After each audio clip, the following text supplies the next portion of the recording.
There we go. Let's get started with this then, shall we? Hello Hello. Charlotte. Hi, Jay. Today we're discussing freedom.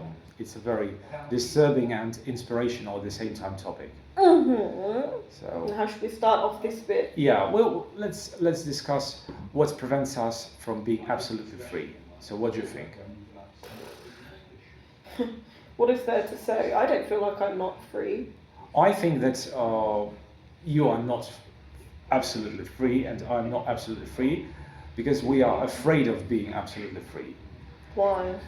Maybe we're not used to it. We're not accustomed to it. Well, Because we are programmed to be afraid of being free, because we are always taught to obey the law, to not to do this, not to do that, and that's why it's only natural for humans to be afraid to be fully free. well, what does it mean to be absolutely free in like a literal sense, physical sense? In this physical sense, it's being an all-caring soul, and like being able to embrace the rest of the world and admit its absolute value without criticizing, without hating anyone or anything, and without doubting love.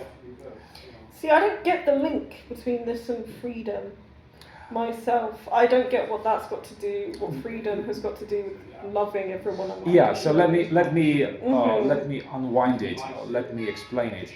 So I think that love stresses the importance of the loved one and the absolute importance. So we literally deify someone we love.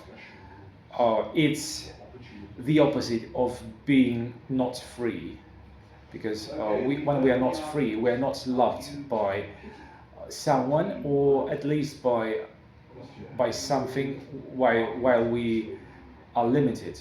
Because when we love someone, we try to, literally, when we love someone or something, we are ready to set them free. What does that actually mean, though? Because It this means just sounds that- like thoughts and words. That we find our will and our happiness in someone else, and we admit their will no matter what. For example, if they don't love us reciprocally, we still love them. But the true love would be to be loved freely and reciprocally. Absolutely. But what's that got to do with freedom? And it will let you feel that you are not limited by time, space, rules, laws, obligations, etc., etc., because you will love someone freely. You cannot love someone forcefully. If someone is loved forcefully, it's called rape. It's not love at all. Or it's called limerence if you are this is triggered. what I'm thinking If you are of. triggered, no, I'm not. I distinguish between love and limerence. When it comes to limerence, you are forced by your neuroses.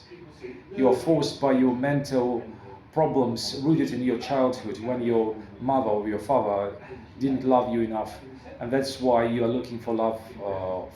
Actually, it's limerence, for love from someone else, but you are afraid of being abandoned by them, and that's why you're not absolutely free.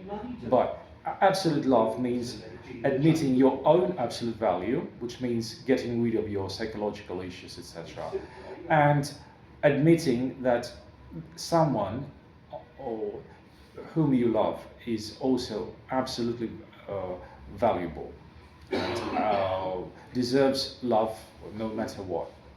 But how does that change your life in any tangible way before you undergo this process? Sorry, it won't change. How does that change your life? It will sounds change. like just like It a will thought change your life experiment. beyond recognition.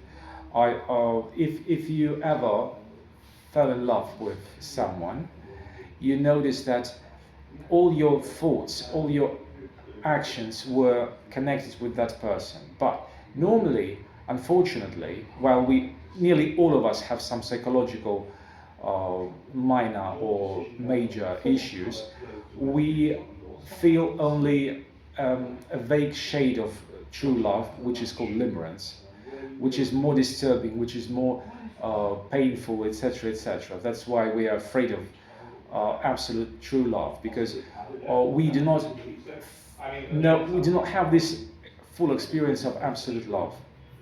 That's why when we try to imagine, yeah, sometimes you refuse to imagine absolute love. You think it's just a concept. You think it's ideal, etc.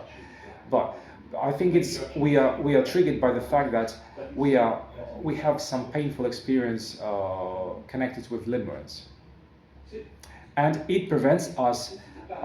It effectively prevents us from feeling free and from being free. Well, from feeling free and being free are two very different things. I think it's just the same.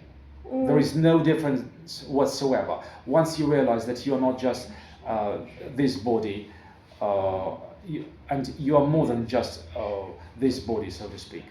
You are a soul, an all-embracing, loving, caring soul, which is loved by the rest of the world. You will feel absolutely different, and you will live differently. But if I feel free, but I don't, to simplify what you were saying earlier, like love everyone unconditionally and freely, but I still feel free. So am I free or not in that case? If you love everyone absolutely unconditionally. No, if I don't, but I feel free. No, I don't think that you are free if you don't love.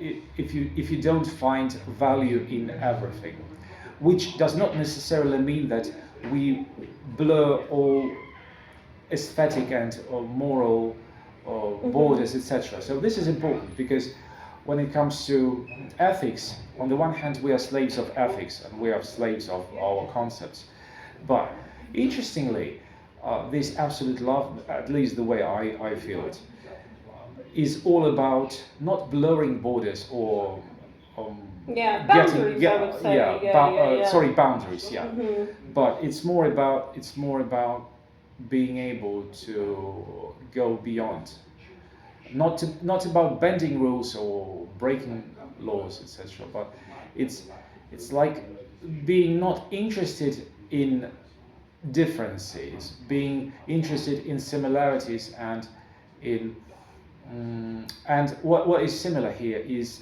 the absolute value of the creator and the creation, and actually no difference between the creator and the creation, essentially, although it sounds like a heresy. The thing is, I don't know, freedom exists in your head. Yeah, if it exists in my head, it means that there is room for freedom.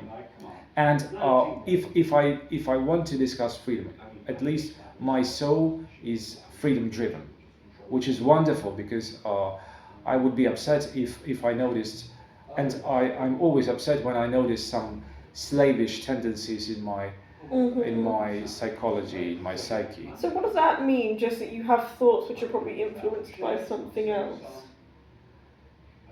Sorry, could you repeat, because what are slavish tendencies in your psychology? Like slavish tendencies, like to be obedient even when someone does not deserve to listen to that, or to follow some rules or laws even if they are nonsensical, or etc. etc. So, and to do something not because you love to do it, but because you have to do it.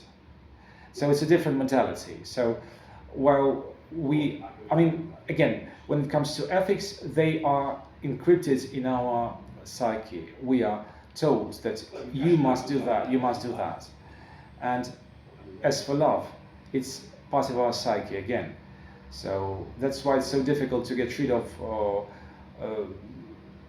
moral restrictions in a good sense, because we associate getting rid of moral restrictions with something terrible, with something chaotic, with something like anarchy, etc. But it's not about anarchy. It's about being absolutely free and choosing the best way of acting, not because you're forced to do it, not because it's part of your ethics, but simply because you love yourself and the rest of the world. Yeah, but some people love like murder and rape. This is an interesting point, because as we discussed it in our audio part, rape cannot be love, because if it cannot be forced, it should be reciprocal. Once it's forced, it stops and it stops being true love, because it's not true freedom. Because if you force your will on someone else, it means that you devalue them and you put your value first, your absolute will first. But once you realize that there is no essential difference between your absolute value and the value of your neighbor, so to speak, you are very close to understanding what absolute free will is. So you can do that while being physically enslaved and in terrible conditions, right? Yes, you can do that, but again, you do realize that you can do that only when you realize that you're not limited to your physical boundaries. But so you are. How are you not? If you do not, if you're not, so if you're not defined by your human body, if you think that the most essential, the most important thing about you is your soul, only then you feel free, even being incarcerated, even being enslaved. But if you think that you cannot get rid of your body, you cannot get rid of this physical state, if you think that your psyche is limited by your body, then of course you will always feel hurt, you will always feel limited, and any creation will be not perfect but just limited by the sheer fact that it's limited by time-space continuum. So it sounds like freedom is a state of mind then for you. In a sense, yeah.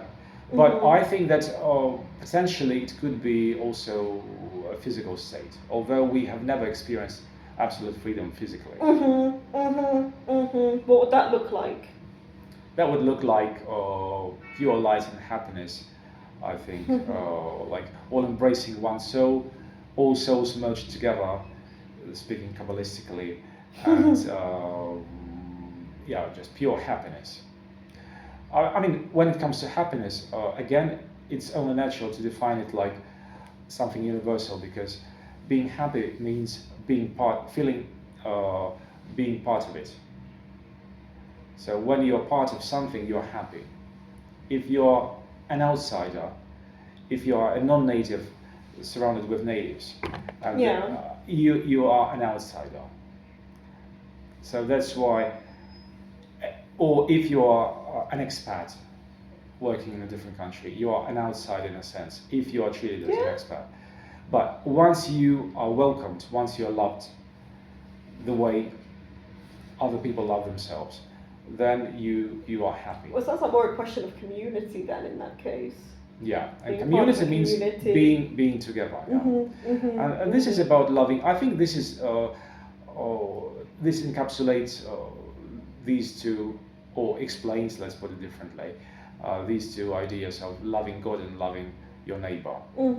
So if we use a different language, we would say that it's about experiencing absolute love when we are not limited by our relations to someone else, and when we do not specify that I love this particular person more than that one, or more than someone else, when we equally love, absolutely love everyone and everything. Yeah. So this is an ideal state, but I think that it's more important to think about some good things like ideal states than to... That's true, actually, I agree with you there.